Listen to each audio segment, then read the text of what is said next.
नमस्कार, आप देख रहे हैं दर्श न्यूज। मैं हूं दिव्यांशु। बिहार में अपराधियों के हौसले बुलंद होते जा रहे हैं। दिन ब दिन अपराध बढ़ते जा रहे हैं और नीतीश की पुलिस हाँफ रही है।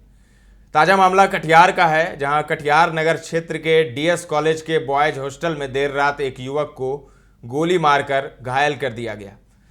युवक का इलाज गंभीर हालत स्थिति में है वो, और पूर्णिया के एक निजी नर्सिंग होम में उसका इलाज चल रहा है। मौके पर पुलिस भी पहुंची है। बताया जा रहा है कि डीएस कॉलेज के पास रामनगर के रहने वाले एनके झा के बेटे विशाल झा को गर्दन के पास गोली लगी है। अब तक आपसी रंजिश में गोली चलने की बात सामने आई है, लेकिन पूरा मामला अब तक स्पष्ट नहीं हो पाया है। देर रात की इस घटना की पुष्टि करते हुए सीडीपीओ अभिजीत कुमार क्या कुछ कह रहे हैं, सुनिए। सर, गोली चली है सर, क्या मामला है सर? विशाल झा नाम के एक व्यक्ति को गोली लगी है। अभी डॉक्टर से मेरी बात हुई, खतरे से बाहर है। अभी हम लोग अनुसंधान और जांच कर रहे हैं। थैंक यू, धन्यवाद। सुना आपने सीडीपीओ अभिजीत कुमार को, कहना है उनका विशाल का इलाज चल रहा है। विशाल को किसी ने गोली मारी है और क्यों मारी है, इसकी जांच अभी की जा रही है। फिलहाल घायल विशाल को उनके परिजन इलाज के लिए पूर्णिया के निजी नर्सिंग होम में ले गए हैं। वहीं पुलिस आरोपियों की गिरफ्तारी के लिए छापेमारी कर रही है। सीसीटीवी फुटेज खंगाले जा रहे हैं और जांच चल रही है और पूछताछ भी होगी। जब विशाल ठीक हो जाएगा पूरी तरीके से, तभी कुछ मामला स्पष्ट हो पाएगा। आपसी रंजिश की भी बात आ रही है। बॉयज हॉस्टल में गोली चली है तो वर्चस्व की लड़ाई भी हो सकती है, लेकिन पूरा मामला अभी तक क्लियर नहीं हो पाया है कि आखिर विशाल को गोली किसने मारी है, क्यों मारी है। और लगातार जो है आपराधिक घटनाएं बिहार में बढ़ रही है, चाहे वो पटना हो, चाहे वो कटिहार हो, चाहे वो पूर्णिया हो। आप कोई भी ज़िले का नाम ले लीजिए, कहीं भी अपराधी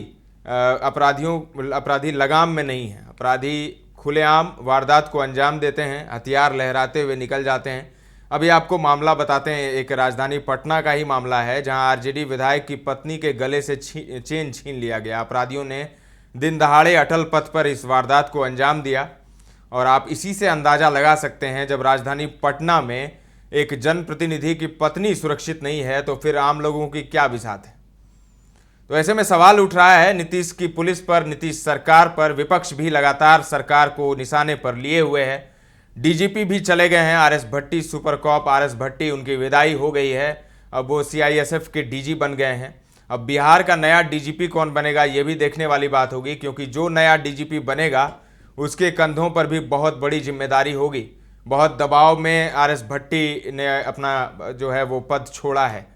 काफ़ी दबाव था उन पर, जिस तरीके से पिछले कुछ महीनों से क्राइम के ग्राफ में बेतहाशा वृद्धि हुई है, और उसको लेकर कहीं ना कहीं डीजीपी दबाव में थे। और एक ये भी वजह बताई जा रही है कि पुलिसिया विभाग में जिस तरीके से राजनीतिक हस्तक्षेप हो रहा था, उससे भी डीजीपी आरएस भट्टी नाराज थे और वो बिहार में नहीं रहना चाहते थे। उन्होंने अर्जी डाली थी केंद्रीय प्रतिनियुक्ति पर जाने के लिए। अब बीते दिन उस अर्जी को मंजूर भी कर लिया गया है और आरएस भट्टी अब बिहार छोड़कर जा रहे हैं।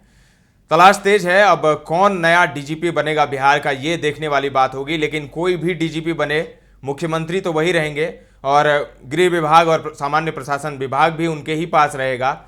तो जिस नीतीश कुमार ने सुशासन के दम पर 17 सालों तक राज किया, उस सुशासन को क्या हो गया है। सवाल ये है कि वो सुशासन कैसे कुशासन में बदल गया है। विपक्ष तो सवाल पूछ ही रही है, हम भी सवाल पूछ रहे हैं कि आखिर नीतीश की पुलिस हाँफ क्यों रही है और नीतीश कुमार को आखिर क्या हो गया है। कटिहार से असदुर रहमान की ये रिपोर्ट है। तमाम अपडेट्स आपको हम देते रहेंगे, बने रहें दर्श न्यूज के साथ। पटना से दर्श न्यूज के लिए रोहित कुमार की रिपोर्ट।